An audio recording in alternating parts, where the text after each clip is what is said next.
and welcome. Today we're starting a new form of class, and it is a X-Men class. So welcome to Gambit 101. So sit back and enjoy. We're going to start off today's class like we do with any other class, and it's going to be with the first appearance. Gambit's first appearance is in Uncanny X-Men number 266, and goes over to Uncanny X-Men number 267. And in this story, we're first introduced to the Cajun man Gambit, a thief from New Orleans, Louisiana, and he actually meets up with D.H. Storm, who is running away from the nanny and the orphan maker. In essence, what happens is Gambit and Storm get together and they fight this nanny and orphan maker, and in the end they get away, and Storm, who was DH at the time, gradually starts to get her memories back, and then she leads Gambit back to the X-Men. The storyline itself is a little whack, but you know, that's how it happens sometimes in the Marvel Universe. But overall, at least we're introduced to Gambit for the first time. And what Gambit does is he's a master thief. And he has the ability to make any objects, I should say, kinetic energy come through and use it to its full capacity. For an example, he'll use the playing cards. And with the kinetic energy of the playing card, he'll make it basically explode and you'll throw it at you. Now, Gambit's origin was only revealed a long time later, as he is filled with secrets, as you may guess. Gambit was actually a child that was stolen from a hospital, and he was stolen by the Thieves Guild in Louisiana. And the Thieves Guild always had a vendetta, if you will, with the Assassins Guild. It was thieves versus assassins, and they always meshed, if you will. They always attacked each other type thing. They never really got along. Their relationships were getting strained.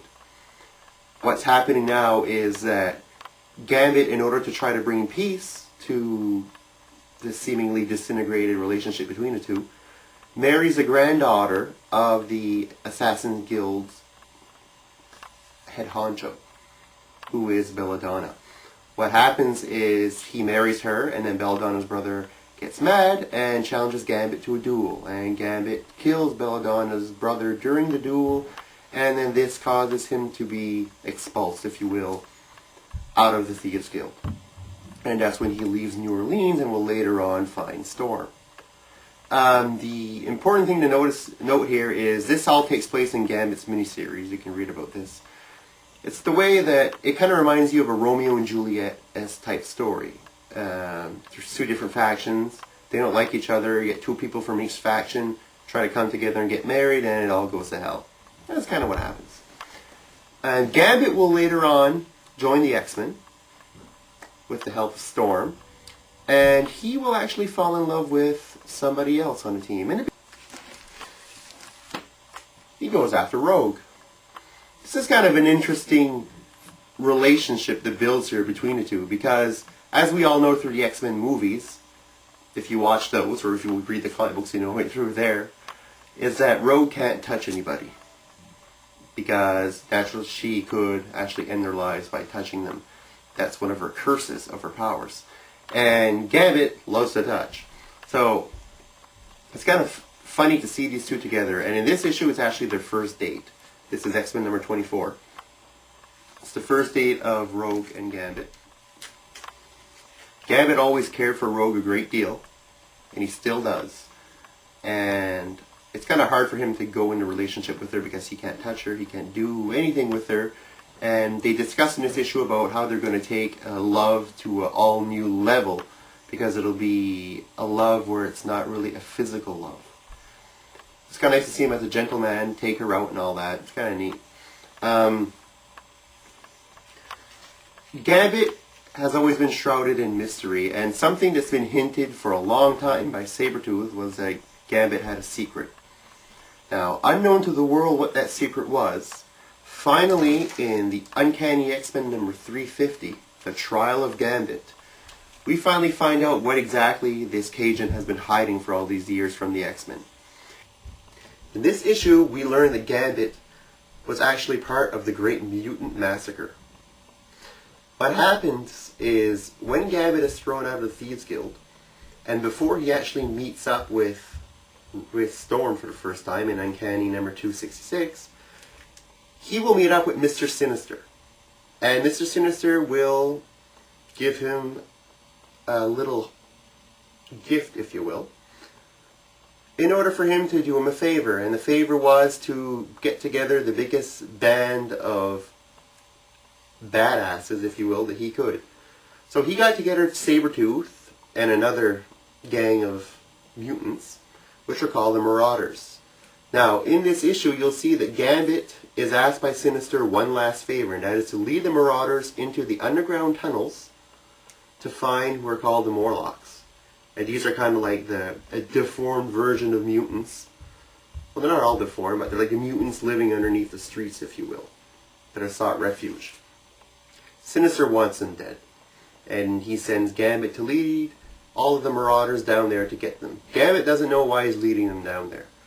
But when Gambit finally gets down there and tracks down the Morlocks, the mutant massacre begins as Sabretooth and the gang just totally eradicate them. Gambit does manage to save one of the Morlocks, who is Marrow, and she will later on have a impact in the X-Men world. I'm not going to give too much of it out, but she'll have an impact later on in her life. After it's revealed that Gambit was part of it, Rogue basically abandons him, and then Gambit tries to find some way to redeem himself. This is where we lead to Gambit of the current day, mostly. Gambit will be involved in a huge storyline, which will start in Uncanny X-Men number 180, and it'll go on. In X-Men 180, I mean, it'll go on, until we see Apocalypse. Gambit finds Apocalypse, and Apocalypse wants to cut Gambit a deal in order to make him one of his horsemen. Gambit knows that, in the end, that Apocalypse will destroy the X-Men, and he doesn't want to see Rogue die. So what he does, he willingly joins Apocalypse in order to hopefully make him change his mind or influence his decision in destroying the X-Men. What Gambit doesn't know is that Apocalypse's transformation is a lot more powerful than his will. So Gambit gets turned into one of Apocalypse's horsemen. Right here, 185. Gambit gets turned into Death. Which is basically Gambit with black skin, white hair, those red eyes, and a new uniform, if you will. Gambit isn't fully brainwashed by the Apocalypse transformation. He does still have some memories remaining in his head. And as he'll point out to Apocalypse, he'll call himself, I am both Death and Gambit. So he still has some memories. In the end of the storyline, though, what will happen is Sunfire will take Gambit away, which is one of the other horsemen. He'll take Gambit away, and they will hide for a while. And they will hide in a temple in which Gambit will get reacquainted with Mr. Sinister, who claims that he has been waiting for him. So that's all we know for Gambit for now. In the storyline, Gambit was taken away, turned into Death, and now is sitting with Mr. Sinister. All speculation leads that in X-Men number 200, we'll see the return of Gambit. But will we see Gambit? Will we see Death? Will we see both? You don't really know.